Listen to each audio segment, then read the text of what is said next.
Trucker Steve, CDL instructor. This week, first week in May 2026, 2 interviews with Sean Duffy and Derek Barr. The second interview was strictly Derek Barr, and that was on Freightways Radio. And they were okay. I mean, I have no trouble with it, but I just don't get it. Why not ask questions that a lot of truckers are asking? You have Derek Barr sitting there. I'm not saying to put the man on the spot, but why not ask him about the DACA? You interviewed Jorge or George, a DACA driver. Why not ask him a question about why is his CDL on the line?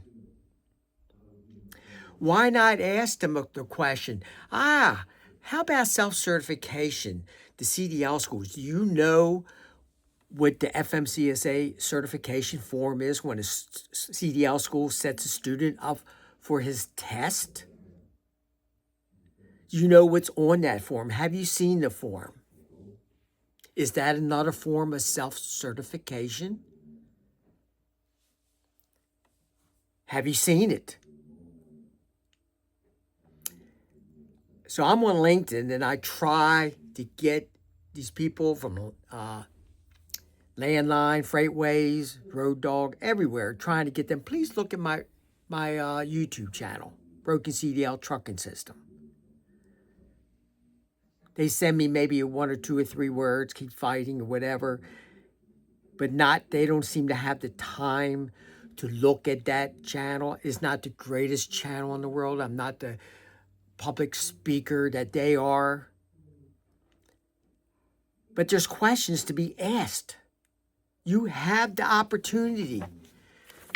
One of my, someone who I really like, Ron Carpenter. Look at, this is a lot of pages about the great CDL entry-level driving training scandal that downgraded U.S. trucking. A lot of questions to be asked just from his own article.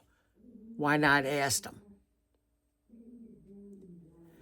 Is the highways being made safer by what CDL schools are teaching these students? Why not ask the question? Okay, the question's always been asked about self-certified, how to get on the training provider registry. That's been talked about, answered. They said those days are over with.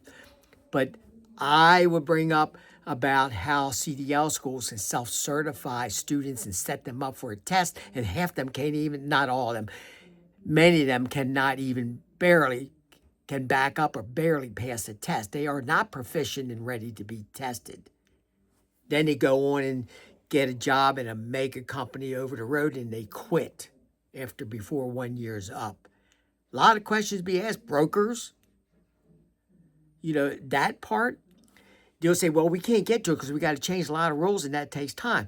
All I'm saying is the entry-level driver training. Ask them, why can't some of the wording just be changed?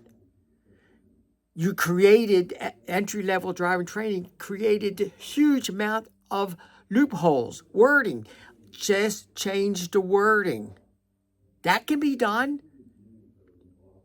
Did they go around when they come to non-domiciled CDL? Did they made an emergency ruling and just put it right through without questions and answer periods?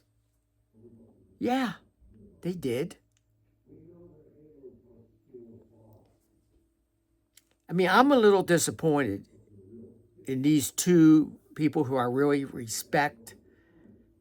And they'll probably say, well, we just didn't have the time. I'm looking at the last interview. Well, that's all I have. And they parted ways. A lot of questions to be asked. And maybe the hard questions are too hard to ask. You're not putting the man on the spot. He says, I want to answer. I want to be asked the hard questions. Why not ask it? You have the opportunity. Most of us who are on YouTube, we don't have a seat at the table.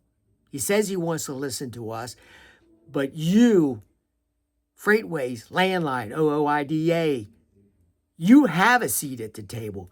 He will come and sit on your podcast, but he's not going to go to Trucking City Media.